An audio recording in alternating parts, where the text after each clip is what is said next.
I've, working with Rinpoche, you sort of learn a way of listening that you need to do.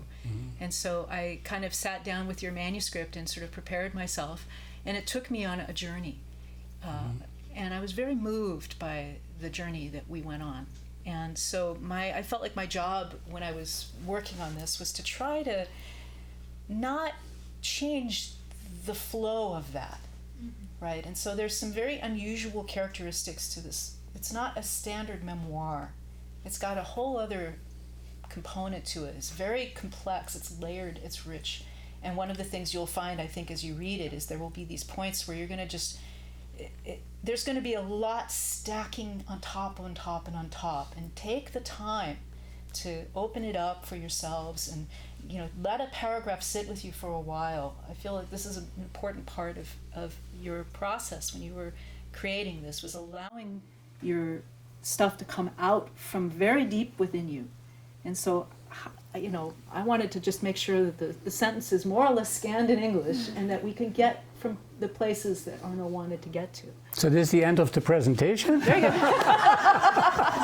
Oh, no. No, I'm sorry, it's the beginning. Shall we begin? Okay, so I did have a few questions that I thought might be interesting to ask Arnaud about this book. And of course, the terrible first question is, what led to the creation of this book? What drew you to do this? It's the most difficult question I can imagine. If I would give this book to an outsider, he or she would say, what's the audience you're writing for? And I'm so happy you didn't do that.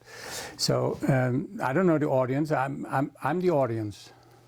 So I'm writing this book. The previous book was Living Without Regret, and every year I was thinking about that I wanted to follow it up.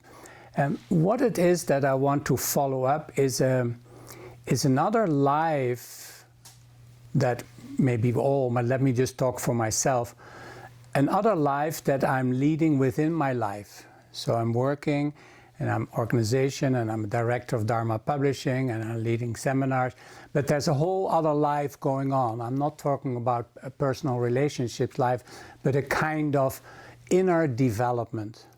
And I wanted to slow down and appreciate that inner development, but I didn't think any of the thoughts that I mentioned until now. What I felt is I have to write. So it's a little bit corny to say it like this, but something is pounding on the door. Something wants to be expressed. I just didn't know the format. So for many years I was thinking about a very, very different format, about letters from my grandfather to my godfather, the brother of my mother. But I couldn't find the entrance. And then suddenly, especially after I heard Bob Dylan, he did, but that was already a year later. But suddenly I have the format. I'm going chronologically and what happened to meeting Rinpoche. But the truth is, Julia, there was one, in my Living Without Regret, there are vignettes about my mother's life. And there was one vignette that I liked very much, but it was edited out. Oh. And that was the little vignette, a little story about that I met the uncle of my friend. So that's how I started. I said, where is that article? That I like. So whatever has a sweet taste to it, that would pass my, that's really the only kind of guideline I have. That was a sweet article for me. So I began with that. And then I realized when I was writing about something very profound, which is genuine wishing, Sintamani. So of course I didn't realize that then, and I didn't realize it while I was writing it. And suddenly I realized that I had a genuine wish, which in my understanding of the teachings represents a genuine wish that comes from the deepest layer at that moment, at that time. So, and then I know a little bit where Rinpoche writes about what. So the first reference was to Teachings from the Heart, where Rinpoche writes, listening to yourself. So the book started with listening to myself. Wow, that's great. So in a sense, you're saying is that it began not so much with some sort of formal, strict plan and lots of technical outlining, and right, that it wasn't a top-down, but more like a bottom-up kind of a thing? Yeah, I think I write in the first prologue, I write that I probably broke all the rules. I didn't make a plan. Apparently writers do that. I'm an aspiring writer, I'm not an author. And so they have chapters, titles, they have subtitles, they have a plot that is developing. I didn't have any of that. I just started with that article, with that little vignette that I had, and that he introduced me to what I would do after finishing law school. So that's the second thing that I noticed. One is that the power of genuine wishing, and the second thing, and I'm now a little bit embarrassed, but that's actually how I've lived my whole life. It was June, I don't know what it was, 1971, when I met this uncle of my friend, and 3 months later I would finish law school, and I had no idea what I would do. Well, most people know what they want to do, and they do research and job research, and that's going on. Maybe they had an internship, and then they hope they will be invited. I didn't have any of that. So it was June, and I had no idea what I was going to do. But my father counted on me that as of September 1st, I would pay my own bills. But I never worried. So, and then I thought, well, there's only one wish that I have, is that I wanted to go abroad. And once that wish came to the surface, looking back, life started to reflect back to that. That's a wonderful process. I want to get back to that wish, but before we go there, I wanted to ask a little bit more about the way that you see, because one of the things I found so interesting is there's this kind of translucency to this story that you tell. There's the story as it happened to you, there's the young Arnaud, and there's the writer Arnaud, right, who is reflecting on this and bringing out this nuance, the wish to go abroad, and recognizing how catalytic that is, right? And not just, it wasn't just a casual I wish, right? But that there was something in the middle of that wish that had great potential and great impact on your future. So that is, I sort of think of that as being, it's not a plan for a book, it's a view, right? And so to say this in a sort of formal way, oh, nice. Right? It's a view that illuminates the events of your life, right? And brings out this, some clarity about where you've been, where you are, where you're going. And I'm interested to know more about how that emerged, and did the book help you find a way to put that in words, or was that always with you? Did you bring it with you to the writing? No, I brought it to the writing. It's very nice to listen, because then I get another perspective. If I would have just written about my life as I knew then, it for sure would have been a very boring book.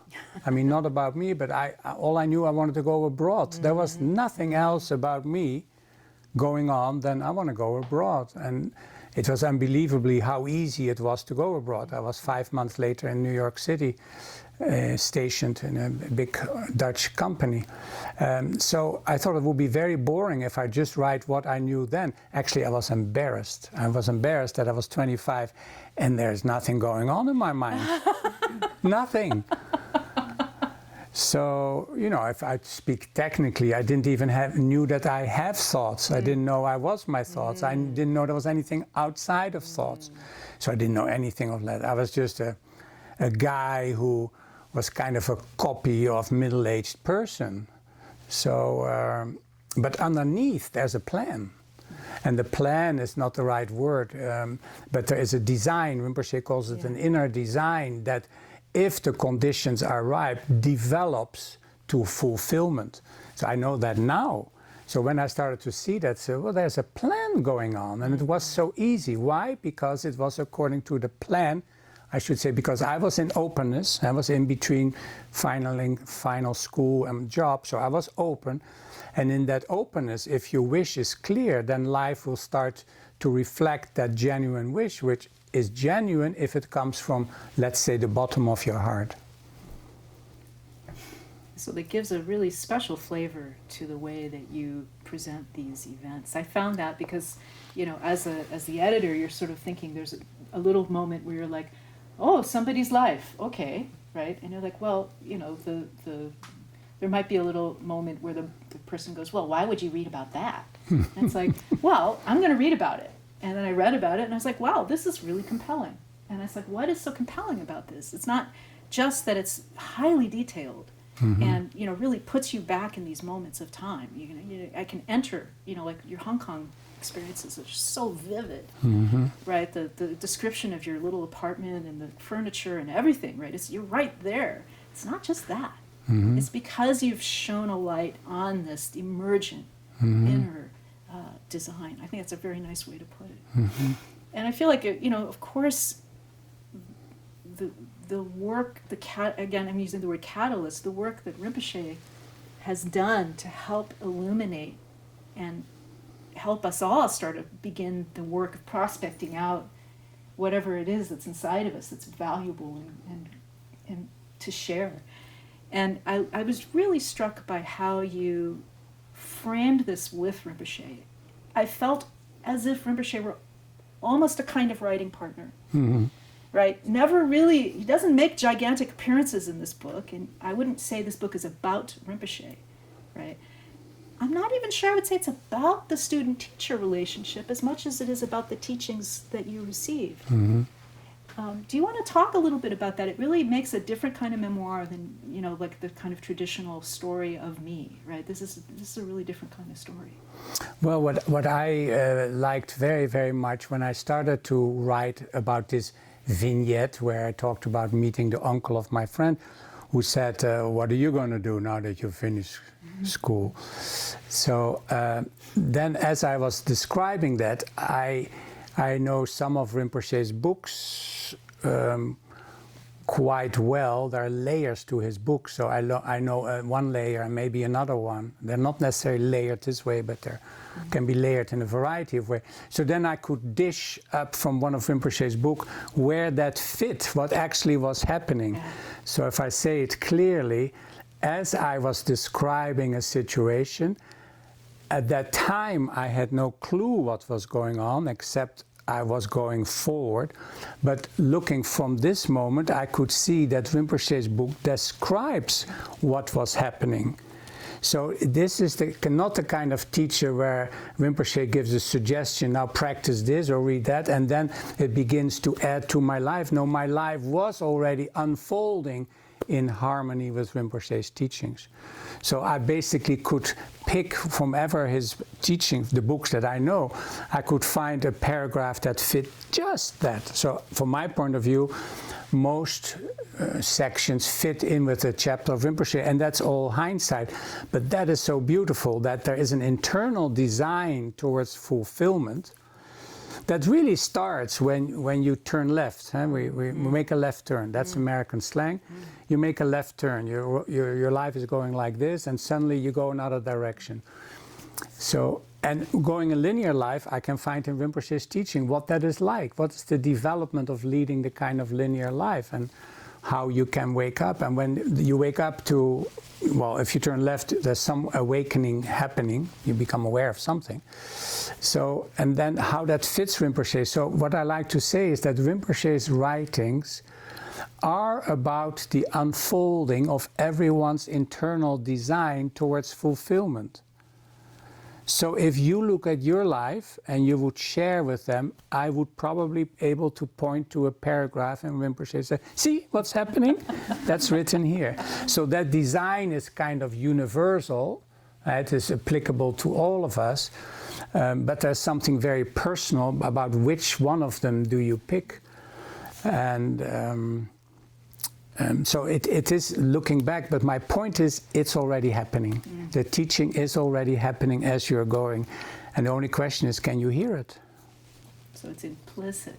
Yeah, I didn't hear it then, but if I look at my actions, as if it was something underground was already steering in that direction. But you have to put yourself in that position. So, when my upbringing, I was considered pretty dumb. Because who lives like that? He doesn't know, he's June and he doesn't know what his job is going to be like. Do you only have feelings, they would say? Oh, you're sensitive. Well, big deal. There's no planning, there's no research. Like now, if you look at kids finishing school, they have extensive research and they know all the advantages and this. I didn't know any. And I still don't. I still live like that. What I like about what you're describing, many things, but the really jumps out at me is that this is really almost redemptive.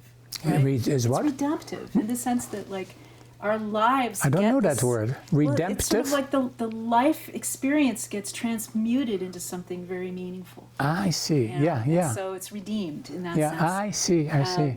And I feel like what I love about that is it sort of takes us beyond our usual habitual way of thinking about what it means to be a person, or what it means to have had a life or do a job. And that's one of the themes I thought was really striking about this book. I the way I put it in this little note was just, you have a lot to say about what we could say is the construction of the self. When you talk about yourself as a young man or as a teenager, and you can really see the nuts and bolts and the kind of almost like the wheels all gearing and turning to fashion you into the person you are expected to be, supposed to be, have to be, right? And, you know, Rinpoche's writings often take us on a journey to look more deeply at the mechanics that give rise to these habits and patterns of self, right? And so I really appreciated that perspective, and I also feel like you bring this alternative really to light in the way you write about your life. Because of the way you talk about serendipity, intuition, deeper feeling, and your own sense of what are the potentials. These are really, they come out as like almost magical possibilities. So when you come to the self and you're talking about that self, it's not the center of your book. So you want to say more about that? Is that like... Yeah, when you were talking, I realized that I never had really serious suffering in my life. That came later, but those years that I described. So I was it's not like a lucky go guy. That was not like that. But I was connected to a sense of, I guess it's a mixture of happiness and joy. And usually that's very, puts you to sleep. Huh? You want to continue that.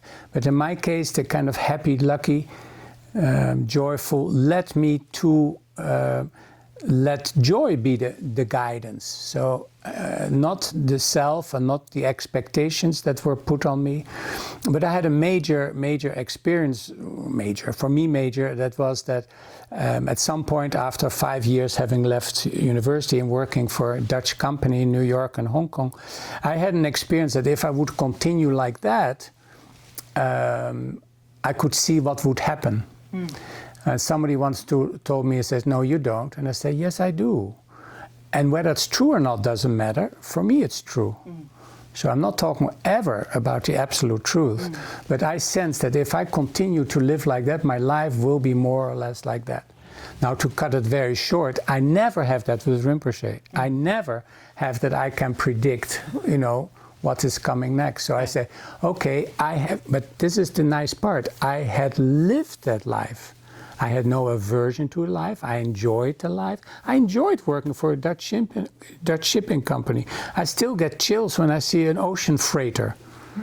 So there's something, or a port. I want to go to the water. I had a very good time. Yeah. Very enjoyable time.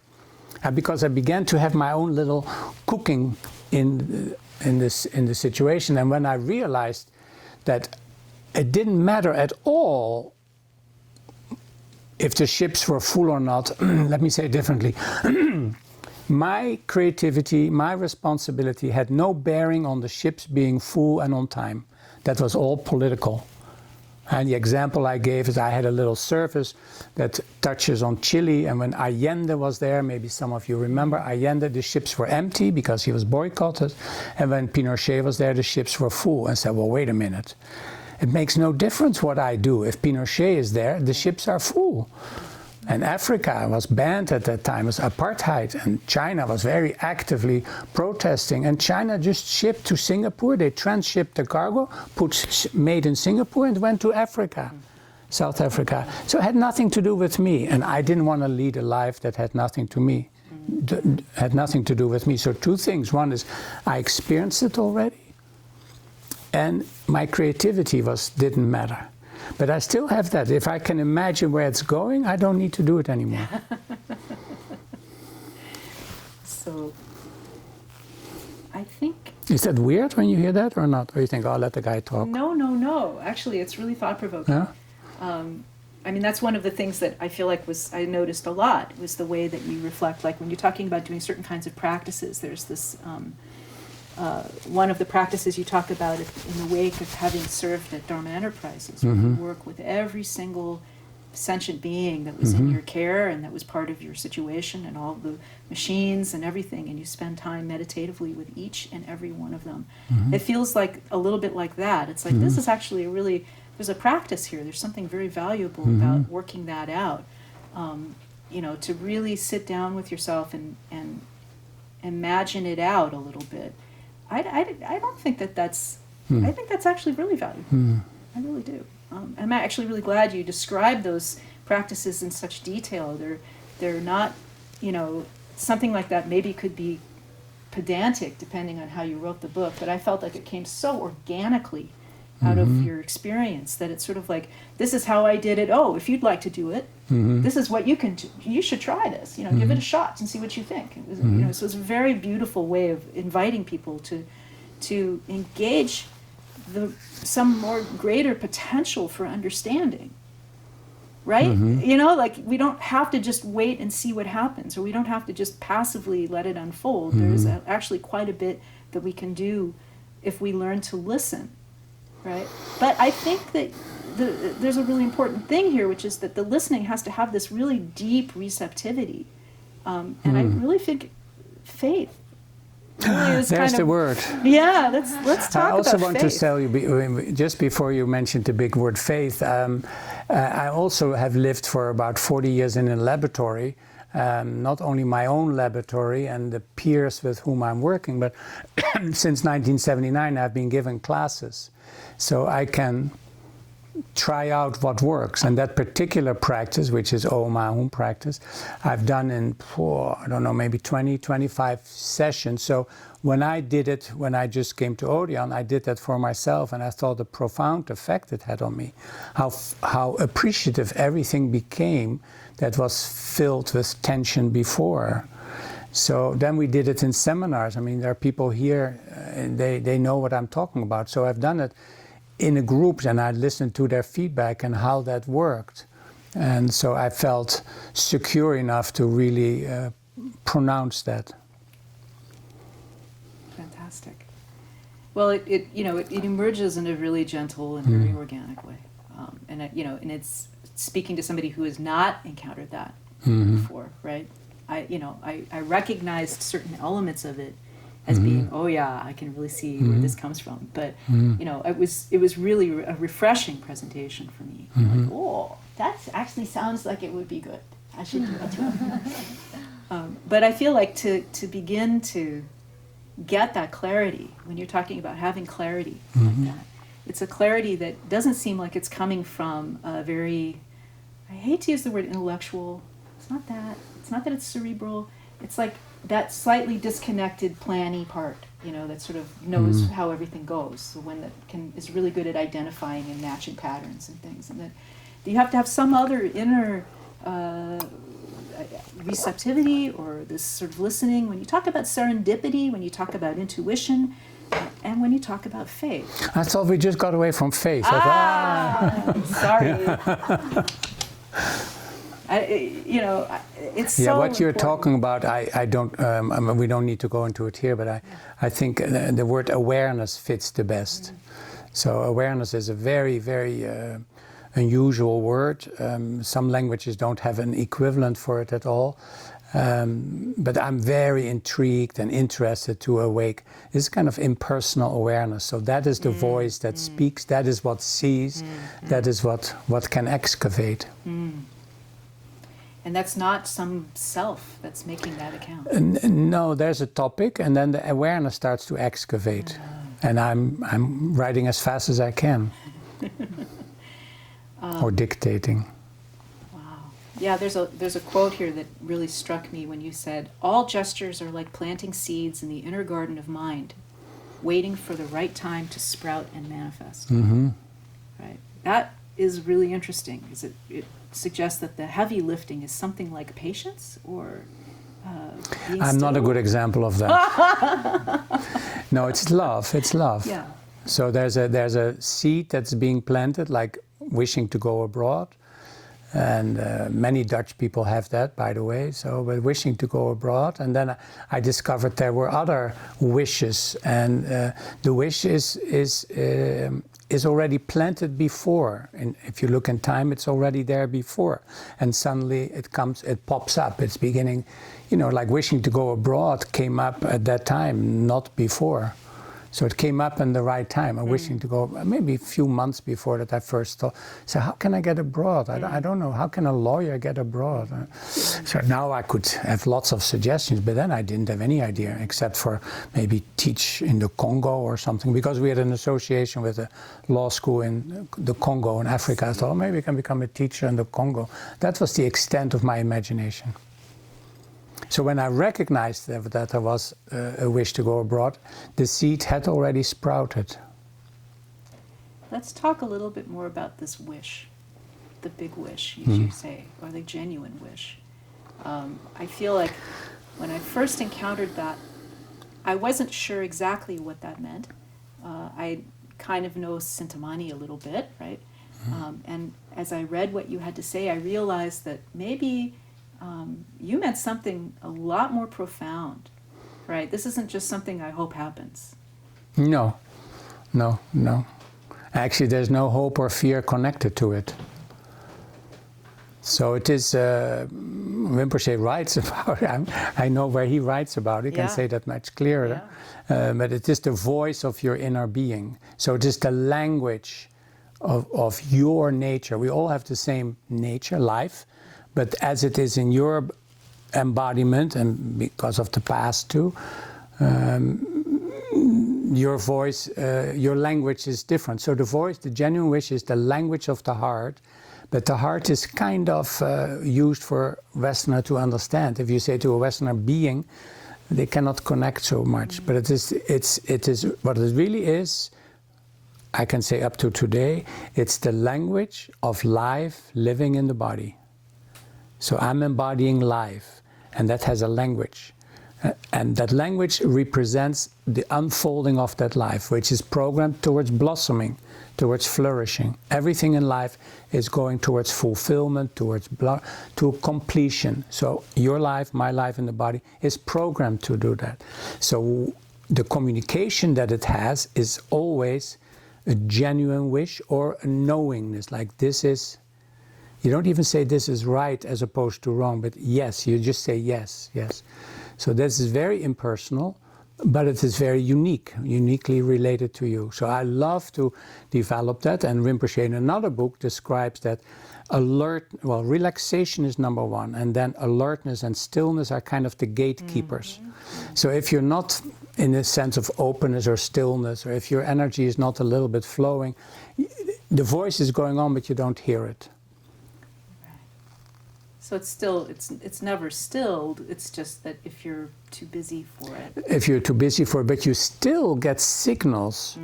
Yeah, like somebody would say to me, they hear I've traveled to South America. Somehow they think that is special. So, oh, you're moving to you're going to South America. I always wanted to go there.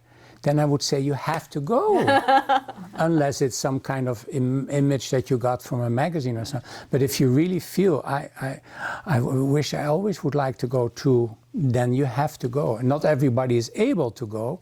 So then you have to do it in your mind. And we have a Kumnein exercise, that's exercise 5, that says imagine to go there. And I found that if I imagine to go there, sounds very corny, but then I've been there.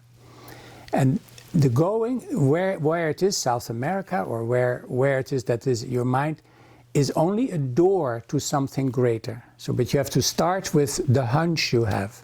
But that's not it. South America is not it. Or somebody told me the other day, I really have to go to Paris. Well, then you go. And Paris is not it. But once you go, then something there opens up. So the first hunch is never it. And the hunch is not to go abroad. I mean, I could have gone to Belgium or Germany, right? Just next door. But no, abroad means far. And far means unknown. I have to go into the unknown. So now you get closer. Right. what I like about the way that you present that in the book is that because it's so vividly portrayed, like you were saying, you sort of go on an imaginative journey, like in that Kunde exercise, right? In a way, the book itself is an imaginative journey that your reader can take with you.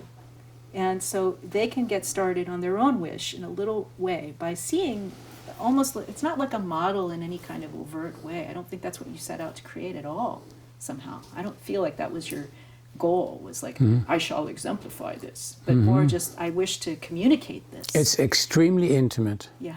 And when you talk about it, you go into a level where it is not coming from. Right. So it's very private. Right. I wanted to ask you about this level, if this is the right moment to start going down in here. Your parents play such an important role in this book. And the tensions, the affections, I don't think I have a good enough set of words to describe this significance. But I do feel like, you know, we have this very strong sense in the Buddhist traditions of the importance of one's parents. And I feel like that idea, you could sort of look at the book and sort of see that idea, but it's like it's really been taken to heart and brought to life. This is you know, the something for anybody who has you know, I mean, we have parents, right? And so we have struggles, or we have whatever we have, our karma with our parents. Watching this unfold in your narrative was one of the most moving aspects of this book for me. I don't know if you want to talk at all about how this, I mean, you've written a bit about your parents in the past, right? Well, Living Without Regret was I used my mother as a kind of a guiding line to present Rinpoche's teachings on. And when I wrote Living Without Regret, not my intention at all, one of the benefits of Living Without Regret was that people started to talk about their relationship with started to reflect about their relationship with their parents. I said, bingo. That I never had that in mind, but that's what I like. The same as with this, I would like people to reflect on their journey. That is, so when I wrote Living Without Regret, and people said, well, I can really tell you love your mother. I don't think you like your father very much. And I said, yeah, I didn't answer, but on the surface I said, yeah, that's really true. I mean, that is really a right observation. But when I started to stay with my father, when I started to keep him in mind, the not liking is a surface level. And it was a reflection. You know, like I write there, that we had 4 sons, they had 4 sons, and we all vied for, is that the word, vied? We all vied for the love of my mother and the acknowledgement of my father. And that gets easily tangled up, and it gets very complicated. So if I'm interested in the love for my mother, then my father is in that too. It's not like just between my mother and me, it's between my brothers and my father and me. So that gives entanglements. So my father was kind of squeezed to the side because love is just more appealing, it's more supportive. So my father was more like this, but my father turned out, the more I was with him, a very wise person. So as I stayed with him, and then what I did a lot is to walk in his shoes. That is after, that's when I'm already in the Nyingma organizations. I walked in his shoes with his parents and with my mother, and having 4 sons. Very hard for a father when the 4 sons are only interested in the love of their mother. Now you can say it's a wonderful mother. That's true, but where does that leave him? Well, if I really look objectively, they both provide essential ingredients. My essential inner resources are feeling and intelligence. My mother represented the feeling, and my father intelligence. He was very sharp, very precise. And as I started to meet Rinpoche, they were in the last workshop with Rinpoche. It was so sweet, you know, to see my parents sitting on pillows. And for them, this young Lama, I think Rinpoche was 45 or something, and my mother having the guts to get up and going to Rinpoche saying how happy she was that he was taking care of her son. And Rinpoche giving a picture of Padmasambhava and the 25 disciples. So my mother well, nobody really had any idea of what that meant, but that's really like, here's my family. Oh, yeah. Oh, I loved the way that you portrayed the I mean, it was such a striking thing, the way your parents engaged your path. Mm-hmm. You know, you can see how, you know, I mean, that can be such a source of tension and pain for people. It was, and I did lots of, not that much therapy, but the therapy that I did was about my father and my brothers, later on different, and I found that the setup of my mother, my father, and my brothers, I duplicated. You know, it is not too far-fetched to see that the organization I'm working in kind of represents my mother, my father, and the community, and my brother. Except that Rinpoche once said to me, "I'm not your father." So. But to come back to my father, I started to see the love that he did, but how smart he was to really carve out life in a way that suited him. I haven't seen that very much.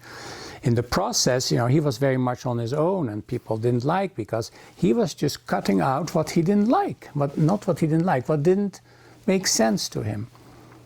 But the most important thing I want to say about my parents, that if I look at my life, I find my parents were, from day one to now, my staunchest supporters. Yeah.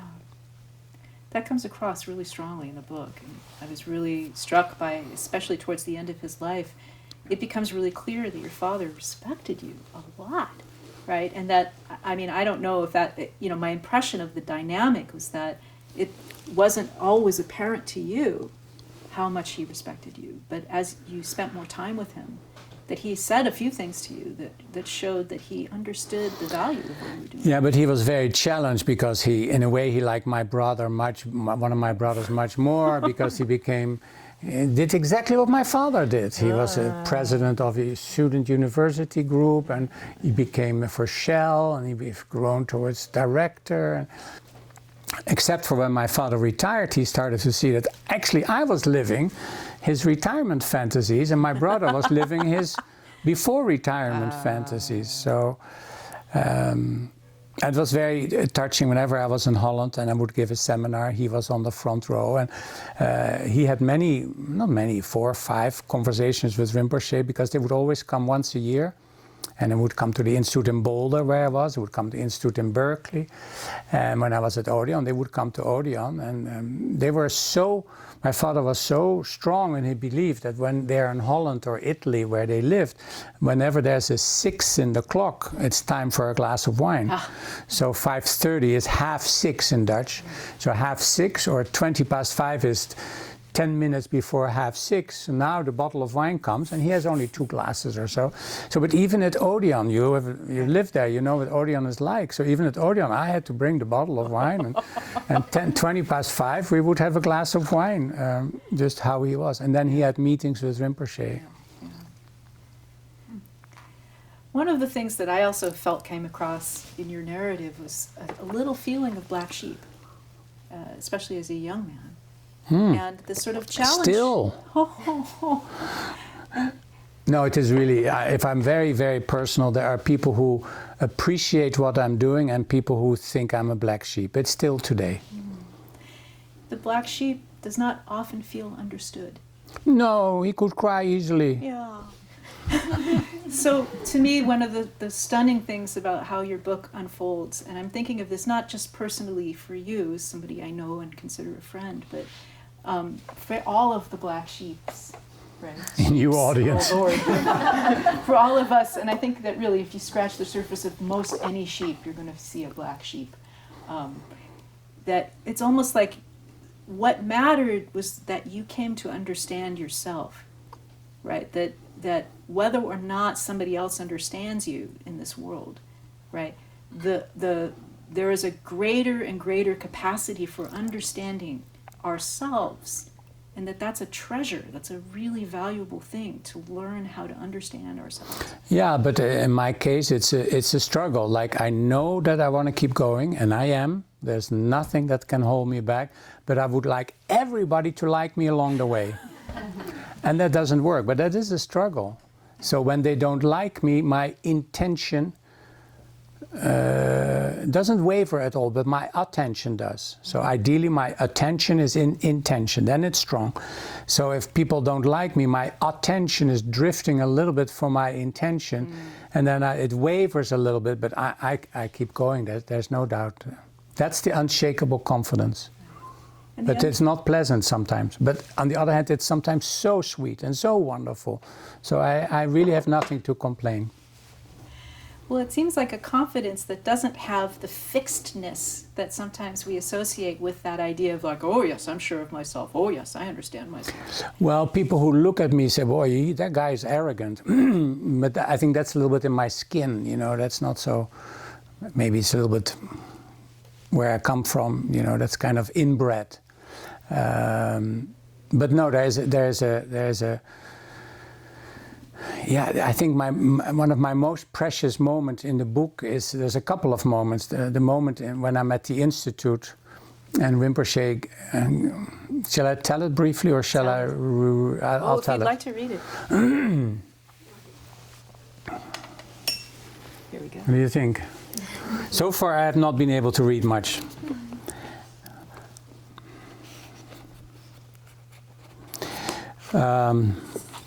So I'm already at the Nyingma Institute, where I studied first in 77 till 80, and then I went to Boulder for Rinpoche's resident teacher in Nyingma Institute in Boulder. And then in 1984 I became the Dean of the Institute in February. And this is a year later. So when the first you don't understand everything probably, but some of you understand everything. When the first 6 months program finished sometime in early March 1985, 2 more programs were added, a 10-day Longchenpa retreat and a 2-week program on dying with new teachings from Rinpoche. Most of the 16 people that started the 6-month program had stayed on all the while. Now it begins. To express the group's appreciation for all Rinpoche's teaching, 3 of us came together and concocted a miniature stupa about 7 centimeters tall, 3 inches. Inspired by a line drawing in the back of Lama Mipam's book Calm and Clear, it was made of white gypsum on a small wooden stand covered in blue velvet. It took some days and made many hours for it to be ready to offer. The next time at Phet Ma Ling, that's where Rinpoche used to live and work, and I went there once a week, a whole day. So the next day at Phet Ma Ling, sitting on a maroon meditation cushion, I held the miniature stupa up, almost above my head. So Rinpoche was sitting on the couch and I was sitting a little lower on a pillow. And the words are so... The group deeply appreciates... I mean, how could we express? We had 7 months being together 6 days a week, from 6 in the morning till 9:30 at night. The group deeply appreciates the programs you have created for us. May this, little stupa, express our gratitude and respect. Rinpoche said, come back tomorrow. And then there's a quote of Rinpoche. And then deluge. Definition of the word deluge. A very large volume of something more than can be managed. So when you bow down to the Dharma reflects back 1,000-fold, according to a traditional saying. The next day I went with pounding heart to meet with Rinpoche. I never knew beforehand what a meeting would be about. Rinpoche sat on the couch and I was on the cushion again, in between a low table. One by one, Rinpoche picked up each of the objects on the table. I had not seen them until that moment. A tsatsa, a Padmasambhava statue, and a set of 8 small stupas, all different in shapes and form. Taking the tsatsa between his thumb and index finger, Rinpoche said, "This is like a computer chip containing all the Buddha's teachings in coded form." Later on he called it the Dharma bullet, because above the Nyingma Institute is the Lawrence Hall of Science, where they develop weapons. So he says, this is a Dharma bullet. But this time he said, this is like a computer chip containing all the Buddha's teachings in coded form. Can you make 108,000?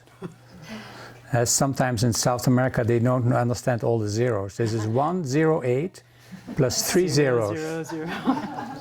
Rinpoche continued seemingly in the same breath, and this is a Padmasambhava statue. Would you like to make 108,000? Then Rinpoche gestured towards what turned out to be a set of 8 great stupas, each about 25 centimeters or 8 inches tall. This is really special, Rinpoche says that with everything. This is really special. Can you make 1,080 of each? So that's about 9,000. Energy meeting energy. Rinpoche's vision being channeled without giving and receiving. Promptly I said yes. Not based on anything. Well, based on something, really. The box to put in all the objects had already been placed on the floor next to the table. I was on my way back to the Institute, glowing. And then just one more paragraph. The small group of people waiting back at the Institute looked at the objects in awe, sparkling silence. And then we were off to the races. The Gesture of Balance project had started. That same day we bought sculpting clay and one of the students began to shape and refine the first satsa. It was March 1985. Working almost day and night, we showed Rinpoche the first satsa 3 months later. So this happened again some 3 years later. So Rinpoche gives a project and the response is yes. So where is that yes coming from? And you can also ask, where is Rinpoche's request coming from? So I believe that Rinpoche's vision and the potential that he sees in front of him make the vision come to life and make this person come to life.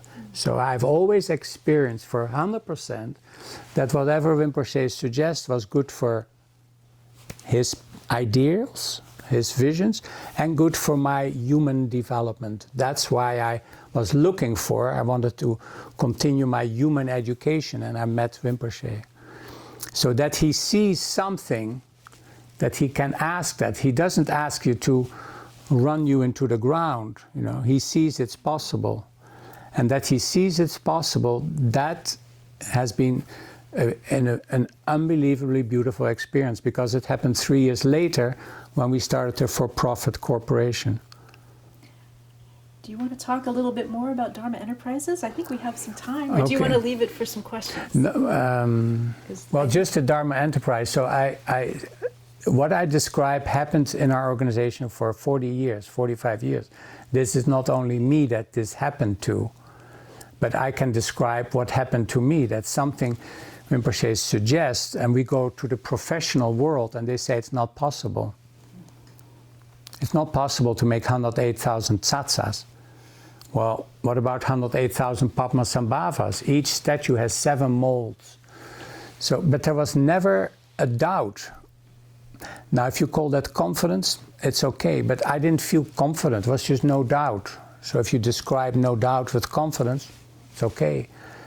So what I like very much, technically speaking, in this chapter, I describe what is really going on underneath, and I think it's transformation of desire.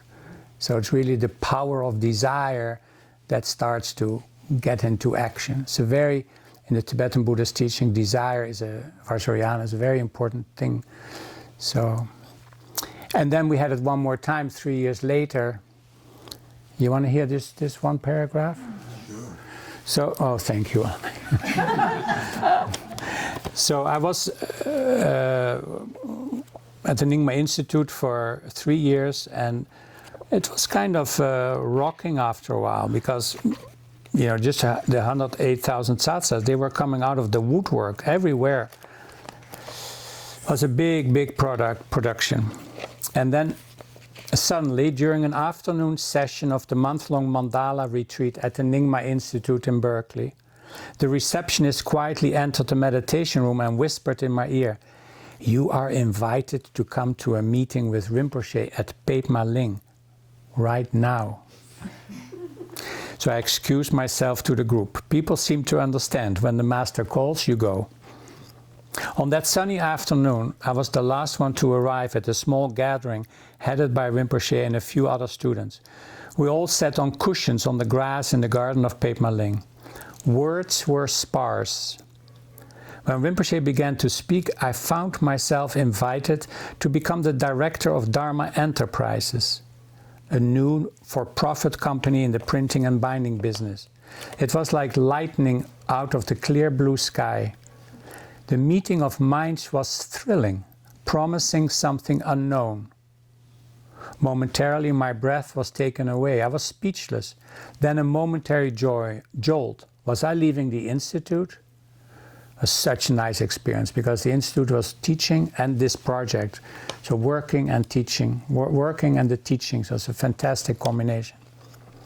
So paperwork went back and forth and Rinpoche signing documents. And when it was almost my turn, I had no idea what we were doing there. No idea. I sat on the grass. I saw papers moving. Someone in the small group addressed me, said, "Do you know what you're about to sign? Do you not need to read what you're about to agree to?" I had no idea, except I would be leaving the Nyingma Institute, where we were at the top of our accomplishments.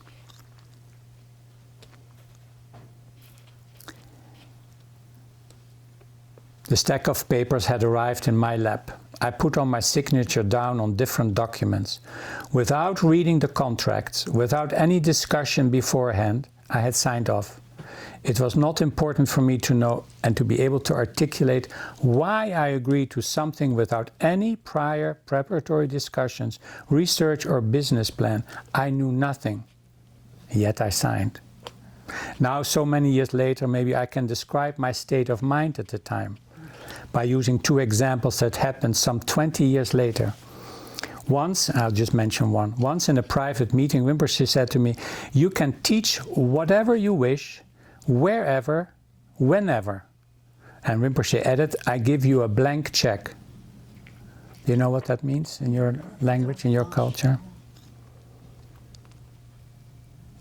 And then he has another example, it's very simple. So basically that meant, I write here, this meant to me, I trust your work, Rinpoche, I trust your work, do what you see fit. At that outdoor meeting on that warm late afternoon in July of '87, it seems to me that I did exactly the same thing. I handed Rinpoche a blank check. My faith had a body. When I was asked, "Do you not need to read what you're signing?" my answer was no.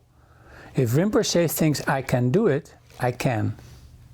Undoubtedly, I thought Rinpoche thinks it will be good for this project and my personal development at the same time. It has always been that way. A thrilling episode, actually. Yeah, I mean, you can really just get the kind of vertigo of that. And then when you read what I signed, I signed to pay $100,000 a month to the production of, to the creation of Odeon. So the question is how to decide to make a left turn? Just to be that that's the right decision, that's the right moment to make the turn. Well, I hope I can give some examples, and I have one that I can think of quickly, but there's not somebody deciding that. Mm-hmm. It is a natural progression. And at first, if you're not doing it, then it starts to eat on you. And you start to contract, and you start to blame your environment. But what you really have is you have chosen to not make that turn. Now, in the traditional teachings, you have to leave everything behind. And the Buddha left everything behind. But in the Western sense, that's not always possible how to do that. So we have commitments, we have family. But if you have a hunch and there's something inside that has feet, you don't have to decide. So in whatever format, you have to allow the feet to start walking. And from my understanding, looking at my life, the only criteria is joy. Does it give you joy? Let me say it differently. You turn left as soon as you enjoy what you're doing. And can you do that in your regular life? You have to. That's why the subtitle is a spiritual journey in modern society. You have to do that. I was lucky that I had no family, no partner, no children. But that's just the external. I mean, internally it's full of conditions. So you can say, well, I cannot do it because of my family and my job, and I have payments to make. They say that nowadays. But that's the external facade. You have internal. You have all these restrictions too. That is, in my case, of course, because I had no external, my internal were big. And my father begging me, can you not do this in your free time? I said, no, it has to be full time. But if you have full of commitments, you have to do it in your free time. You always have to make sure that you have to do something that you enjoy.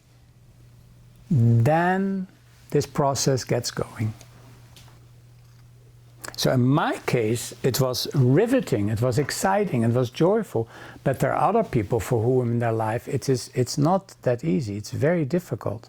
But if there is no joy, I believe you're not on the right track. Okay, 1 year, okay, 1.5 years. But to work, if you made a decision to left turn, the joy has to be there, or it won't work. You won't go any further. You're just plugging along like an oxen that is willing, but not enthusiastic. The joy has to be there instantly? No, there has to be something instantly, and that could be like a deep insight. But anyway, there's something internally opening that says, oh, or wow, or yes, or in my case, I didn't feel joy, but I asked myself, how is my life going to unfold? And then I saw, if I stay, it will be like this. So I need to step out. And then I asked myself, what can guide me in my life? And I had two guidance. One was, if I enjoy what I do, I will always make enough money. And the second thing is that I wanted my mind to be the same the whole week. Maybe this is for you all normal, but when I worked, you had a weak mind, and then thank God it's Friday. Friday night, you start a whole other life. So you have a weak life, a weak mind, week as a month, 5 days, or you have a weekend and a weekend mind and a weekend life. So most people that I encountered had two lives, two minds. I wanted one mind and one life. No difference between Monday and Sunday and Saturday and Friday. All right? Thank you very, very much, and I'm sure we're going to do this again. I think so. Thank you.